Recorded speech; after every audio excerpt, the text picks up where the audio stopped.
think about this carefully also.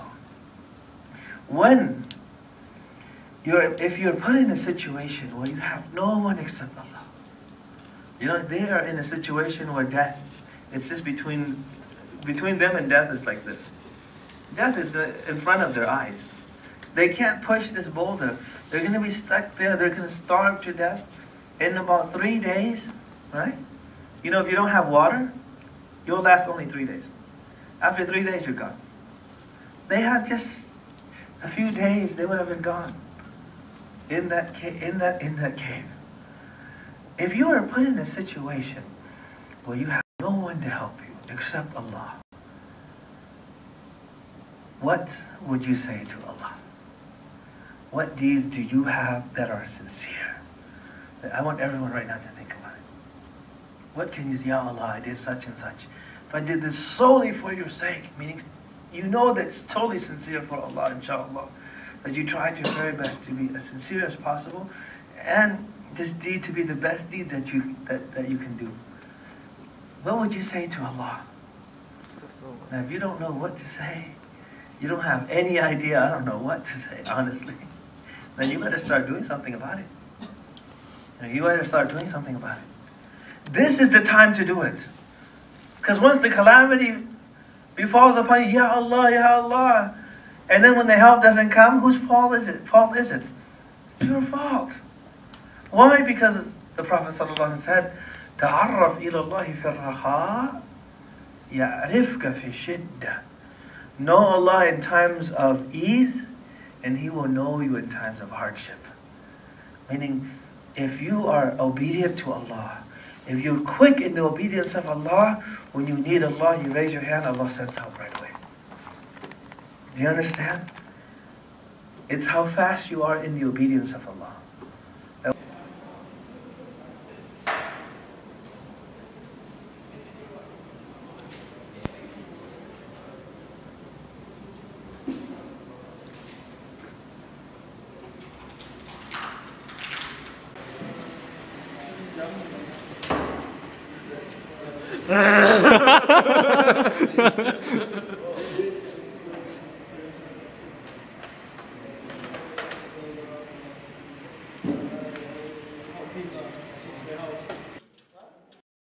Hey! Crazy.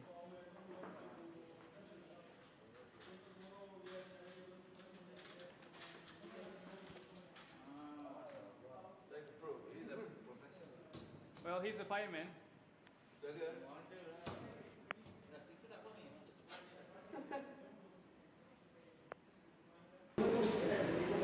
I want to shelter. Me? Sama. Tak boleh. Tak boleh ya? Tidak. Turun. Kau pada that tall ladder. Tall tak boleh naik tu.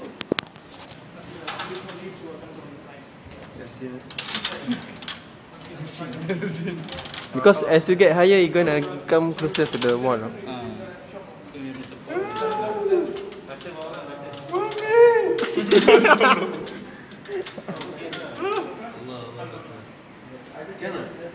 finding the clippers.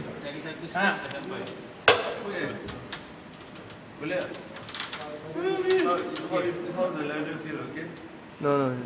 It feels okay.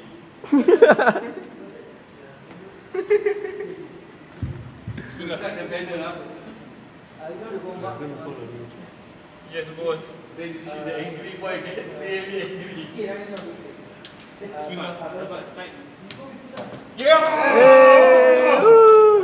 Okay, now. Okay. Masuk. Now this is the hard part. Oh yes. We'll ask them to comment. No lah, can lah. This is mashallah. Better lah. Better just not lying down.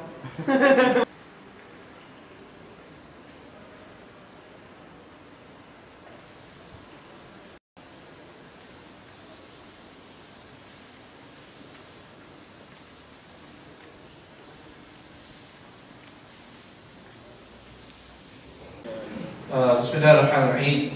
Brothers and sisters, knowledge can come from anywhere, even from shaitan. I know you're all surprised, but yeah, you know we learned something from shaitan. Haven't we learned something from shaitan? We have. What have we learned?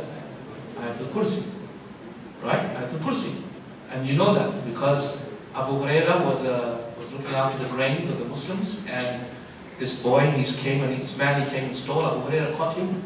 Please let me go. My mother's sick and my daughter's unwell, and I'm poor. Let him go. Second day, same thing. Third day, caught him. That's it. I'm not letting you go. I'm gonna take you to Rasulullah. So what did he say? He said, I'll teach you something which will take the shaitan away from you. What is it? Recite surah. Let's recite Ayatul Kursi. Right? So the Prophet said, what? What did he say? He said he's a liar, but he spoke the truth. Okay. Now, in the Sahih of al-Bukhari, I'll tell him.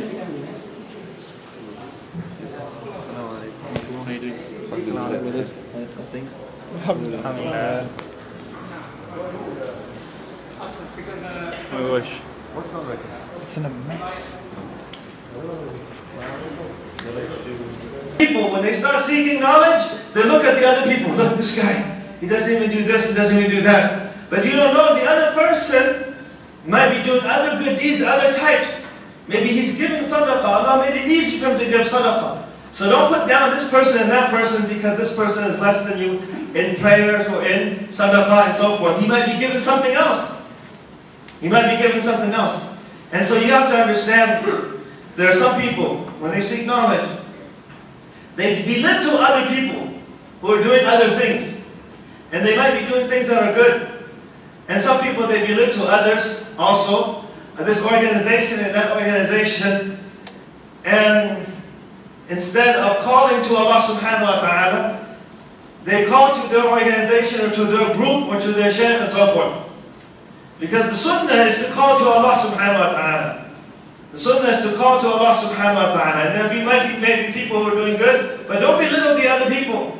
But at the same time, don't look at yours as being better, your action as being better than the other person's actions. But look at it as a whole that Allah has given you. This is something that you like. Because there are some people, mashallah, they focus on one aspect of Islam and they make it a whole. And that's it. That's everything. And they belittle other people. Some people, mashallah. Menetapkan keadilan.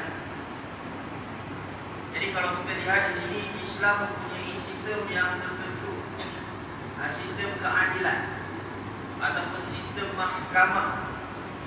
Dan kalau kita lihat zaman Nabi SAW dengan zaman sekarang sangat berbeza. Kerana zaman Nabi SAW kita tidak mempunyai sistem yang teratur, yang mana mempunyai mahkamah.